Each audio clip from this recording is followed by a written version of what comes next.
right, it's time for a book review. Been a while since I've done a book review. Disclaimer, it has been a while since I finished reading this one, so my memory could be a little bit shaky. Yeah, life is just life.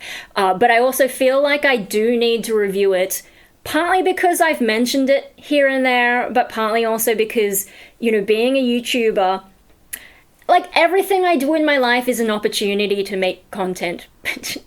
And I feel like I need to review it before I can move on to the other two books in my to-read pile, because once I get absorbed in them, I may forget even more of what happened in this one. Now that we have passed the acceptable time frame that YouTube dictates for me to say things that are a little bit naughty, this is the book that I have previously referred to as the gay werewolf book, or the gay werewolf furry porn book. Which is not what I was expecting it to be, because I am naive and don't pay attention. It's called Ravensong. It has some kind of wolf, dog, fox on the front. It's a little bit ugly. The art did not attract me to it. I didn't even really notice the bird there, which I guess is meant to be the raven. But I don't know, it was maybe a couple of years ago. I don't even remember when I bought this.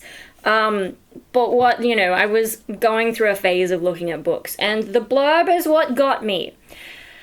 I will read it. We all had monsters in our dreams. Some of us just had lived with them longer.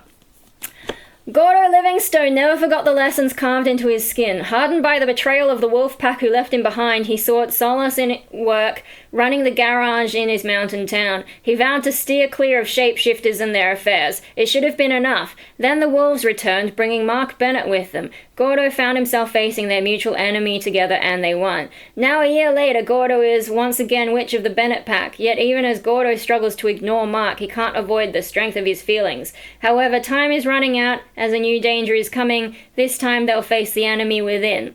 Okay, me being naive, when they're talking about Mark, it didn't occur to me that this was some kind of love story, gay love story, whatever.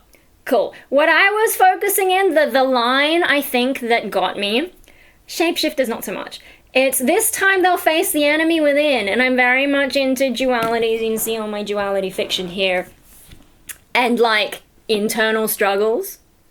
That's like, you know, I've got the whole Animorphs collection about like aliens taking over your brain, and, you know, Venom is there, and just, yeah, possession and whatever. So that's what I thought was gonna happen, and like the witch stuff, supernatural shit, cool. Okay, so I had to read this in sort of like two sections. I can't remember, I think I probably got Triton at some point, and then just was like, this is excruciating to read, and took a break. But there are some things in it that made me come back to it. Okay, another thing that I didn't pick up about this book is it's actually the second book. Green Creek Book 2. I did not notice that. It's not the first time that I've accidentally picked up Book 2 without knowing it was a Book 2. There's another one on my shelf somewhere. Although sometimes the Book 2s tend to be the ones that I like more. I don't know why this keeps happening to me. I don't think I would have liked Book 1. You can go and look up what Book 1 was like. There was a point in this book where I was like, oh, something else has happened. I better look that up. Because it didn't quite make enough sense to me, and I was struggling to... There was a period of where I'm like, oh, maybe I should have read the first book, but from what I understand, the first book was super gay, whereas this one was more angsty gay. I can handle angsty gay, not super gay. I'm asexual, by the way. It's not that I hate gay people, it's that I hate stories about romance. I am not into this stuff. Fortunately, it's not hugely through the book, but it is like, how would I put it? The book is good, except for the angsty gay bits. So what the author does well is world building. I like the world building, and the story is actually good, except when he decides, like, I'm guessing the author is gay, and so when he gets preoccupied with that, that's when the book is like, okay, we get it. Get back to the story, which I find in a lot of straight fiction as well, is when they get onto the romance, and like this is a problem in movies and like, you know, the gratuitous sex scene. Get back to the story. There aren't too many movies or fiction that I've experienced where a sex scene is actually important to depict. And the only one I can think of is Vanilla Sky, which was a Tom Cruise movie, very bizarre, but like he's having kind of a reality break as it's going on, and that is actually important to the story. I didn't mind that. But if it's just like you can just imply it, you don't need to detail the gay sex that eventually happens in here. Although there is a point where they bring the magic back into it, and it's like, okay, but we didn't need everything else leading up to it. You could have just gotten to the bit that's actually interesting, which is about how they mark each other as their mates. That was, I can get that. But the stuff I had to read leading up to it, I was like, this is more gay sex stuff than I ever needed to know. A bit like when I watched Jim Jeffries. Actually, pretty much every time I watch a Jim Jeffries special, he brings up something that I didn't need to know about. For example, his egg story or his docking story. I will not elaborate. Although Jim Jeffries is the reason that I finally figured out I'm lactose intolerant. So, you know, pros and cons. Okay, pros. No, let's start off with the start of the book, because the start of the book, it alternates. So the first book I think was about the main wolf character, except that he was initially human and I think he becomes a werewolf at the end. So I guess it starts off as just like your average Joe kind of learning about this world. This one focuses on the witch. So it's mainly about wolf packs, but each wolf pack has a witch, and he's the witch, but he's got beef with them and sort of, yeah. But it goes into the history of why he has beef with them, and, you know, shit with his daddy issues, and then shit with the wolf pack, and then shit with people who came in and ruined the peace, and, you know, very traumatic history, but also like how the witchcraft works in this universe. That stuff is good. But unfortunately it alternates with events from the first book, and in the first book, you know, a bunch of them leave town to go and chase someone who's done something terrible to them. And that first book focuses on the people who were left behind in the town, whereas this one talks about some of them who went off to find the bad guy. The thing is, the bad guy eventually circles around back to the town, and the guys in the town seem to be the ones who deal with the main problem, whereas the guys in this book who have gone off to find him, they're kind of like chasing their tails, and all they had to do was just stay put, and the guy would have come towards them. And so it's like 3 years of them going on a road trip, being super angsty, not gay, but like heaps of male testosterone, werewolf, let's all shave our heads, let's, I don't know, howl at randomness and just get super frustrated and macho, but also let's have a sing-along in the car. And it's just, when they finally meet like a witch character, that's interesting. When they finally meet a wolf character, and it's, you know, shenanigans there, that's kind of interesting. Apparently that ties into the first book, but overall, this whole angsty journey, I was just like, get to the point. And if it hadn't alternated with the chapters that were about the witch's childhood, I would have been so bored and would not have been able to read it. Like, the only reason I kept reading was because the witch parts were so good. The world building is so good. And, like, the actual story of what happened to him. Interesting stuff. But then eventually they end that road trip, thank God, and get back to the town, and then a year passes, and that's what they're like, you know, now a year later. So you have to get through all this crap before you finally get up to a year later, where the real story starts. And that's where things get better, and there's more interesting world building, interesting tensions between different wolf packs and a human faction, and, you know, more witchy stuff. It's just like every now and then. So Gordo and Mark. Gordo is the witch. Mark is his werewolf boyfriend, and who kind of courted him rather young, which is a bit disturbing, but okay, they're older now, it's fine. But yeah, they've got beef, and what really annoys me, like, the gay part would not be so bad if it wasn't just so whiny, which, like, I get it. You guys are sort of in an on-again, off-again relationship and you're being super immature. Just get over it. Stop it. It was so frustrating to read those bits. But the story is really good. Apart from that. And then, like, yeah, so the story goes along. It's super interesting. But then they'll have this moment of angst relationship stuff. And okay, fair enough, I'm asexual and I have schizoid personality disorder, so those things aren't just struggle. I have been in relationships though, and I have read a lot about relationships to understand certain things that my ex in particular did and realize in hindsight they were actually pretty red flag type stuff. And so I'm just reading this like, oh my god, do you have to? Yeah. So it was kind of an interesting experience for me because, yeah, the fantasy and it's sort of like mixed in with real world stuff and like the conception of magic in this is interesting. So that stuff's good and it went in a direction I wasn't expecting. It's just like, yeah, all the gay stuff in between. And it kind of is important to the story, but not in a super intense way. Like, you could even do, in terms of what happens to the boyfriend in this, you could have just done it with a really good friend. It didn't have to, like, there was nothing that meant that you absolutely had to have that in the story. I get it, because, you know, gay representation, whatever. It's just like, for me, like, accidentally picking it up, I was not ready for that. Yeah, and then, yeah,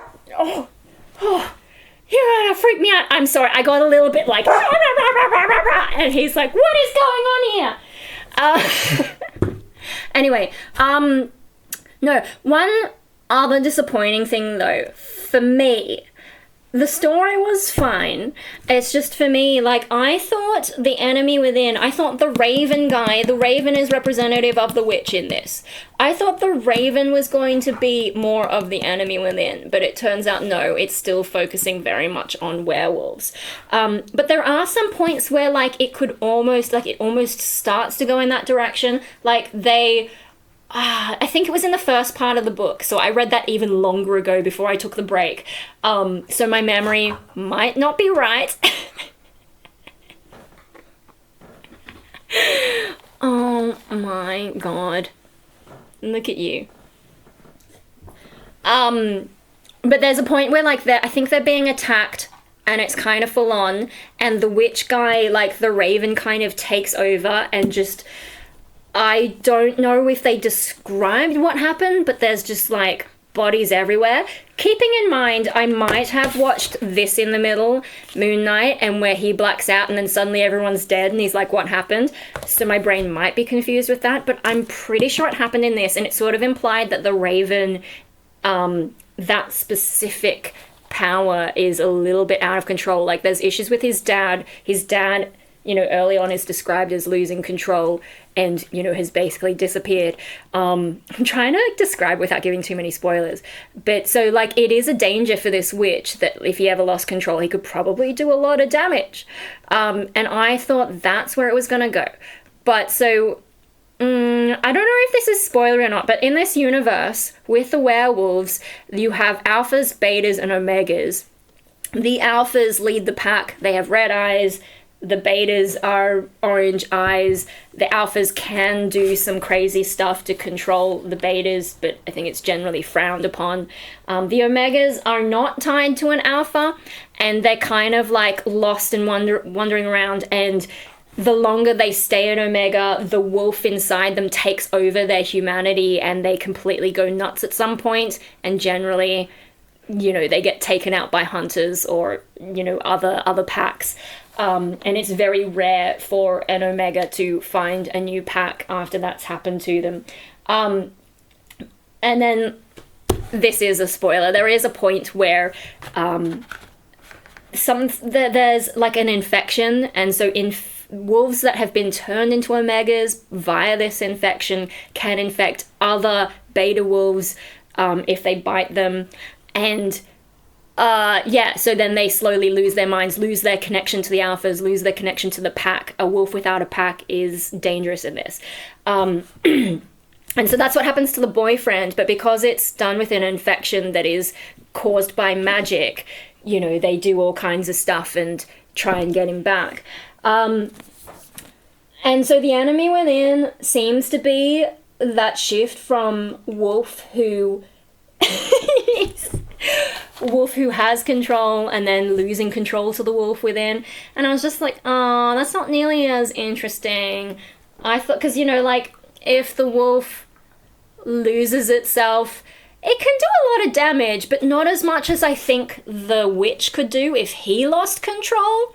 And I did wonder if he got bitten by one of those infected omegas where something would happen to him, but he does get bitten, and that is not what happens at all. Yeah, so I was kind of hoping more for that, like it would have been a bigger danger in my... Oh my god, he's like, stop talking about gay werewolves.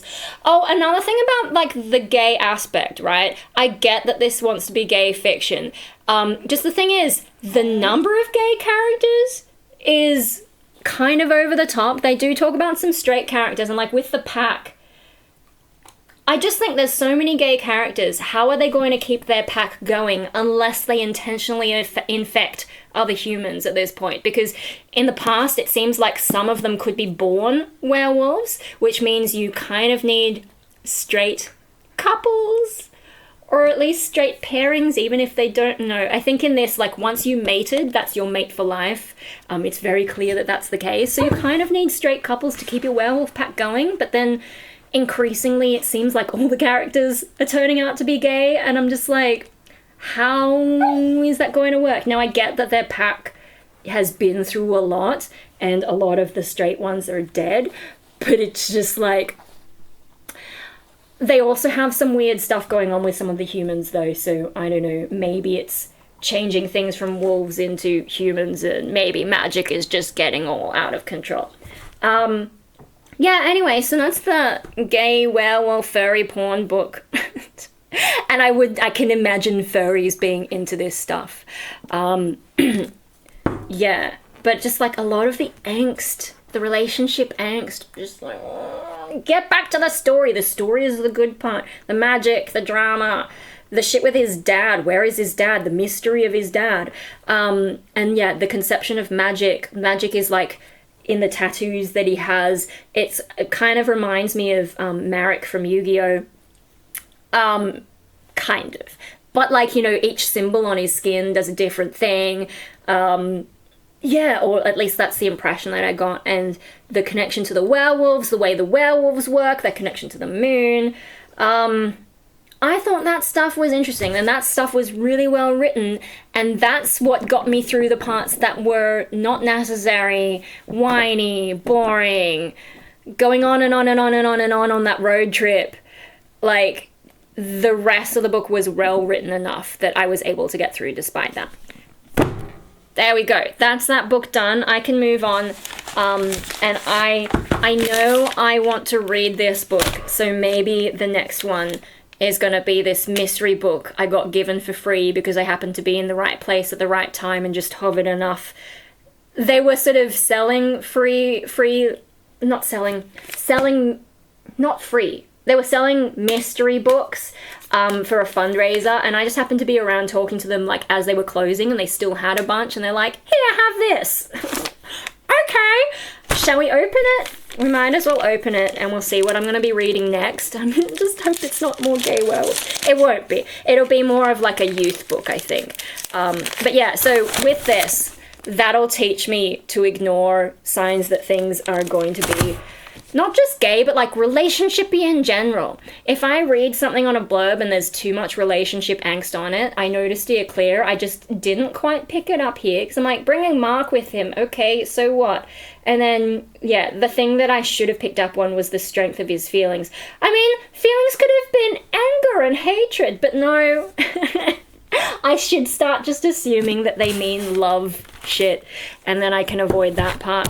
Also, they do have a preview of the next book, and it did kind of look interesting, because it is about one of the characters that you're kind of like, who is he, where has he come from? And that's kind of interesting. It's just that I think he's also a gay character. Like, how many? I get it, you're a gay author, but like, is every single significant character? No, I just can't do it again. I can't do it again.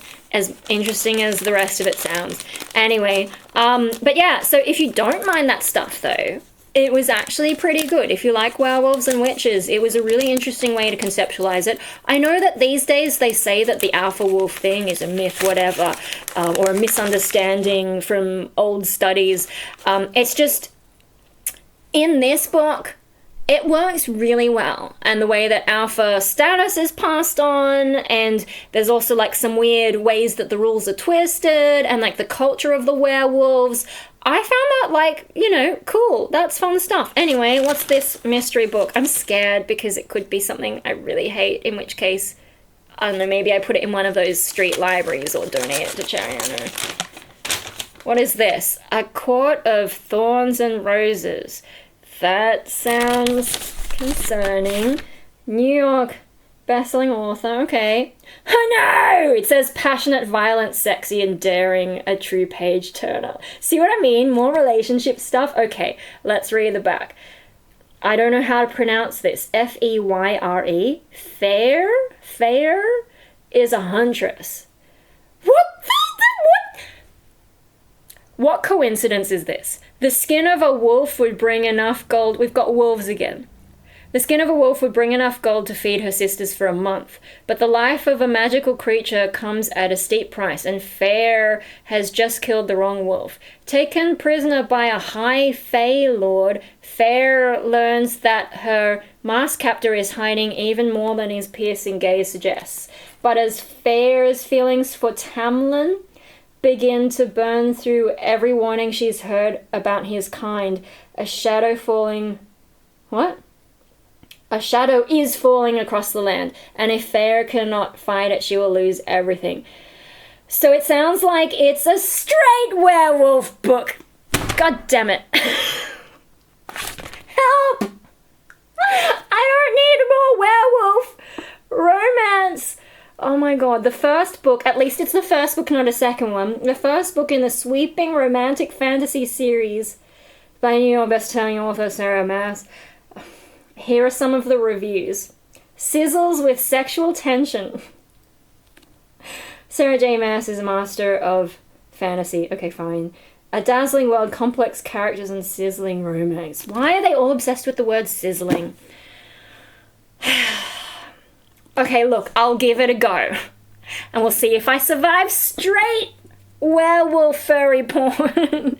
I just hope it's not as graphic, because when I say furry porn, when I use the P word, I do mean it gets pretty graphic. Pretty damn graphic. I'm hoping that, like, this looks like it might be a bit more on the youth side. Like, this is definitely adult fiction, I think. This looks like it's smaller, but it's not hugely small, so maybe like older teen. Young adult. I don't know. I am scared. I am worried. I just want a story. I don't want people's feelings. I'm too schizoid for that. But I'll give it a go, and I will report back. There is no guarantee I will be able to finish this book. It is not the sort of book that I would have picked up. It's the sort of book I just said I wouldn't be... That's the risk of mystery books, because your average human is into romance stuff. And that's why I should never ask for recommendations and never get mystery stuff. But it was free. Oh, what's this email? Oh no, it was a, that was, I think, the thing they were fundraising for. That's fine. That's fine. You can look them up if you want. Okay. And then after that, I can finally get onto the book that I actually want to read. That's what's going to get me through this. I just have to keep looking towards where I want to go. All right. Anyway, I'm aware that by saying, like, gay this, gay that, I may have offended people. That's fine. And it's just that it's not my kind of thing. It's not that, like, I'm anything against what other people are into. I just don't like it being imposed on me. Now, this one I did to myself, but every now and then I get people coming to my channel asking me for fetish type stuff, so I do get a little bit like, And yeah. Anyway, I hope people understand that I just don't want the romance. And I hope YouTube doesn't demonetize me for it, but it's like, what would I make from this video anyway? 1 cent? I'm gonna buy more lottery tickets. Bye!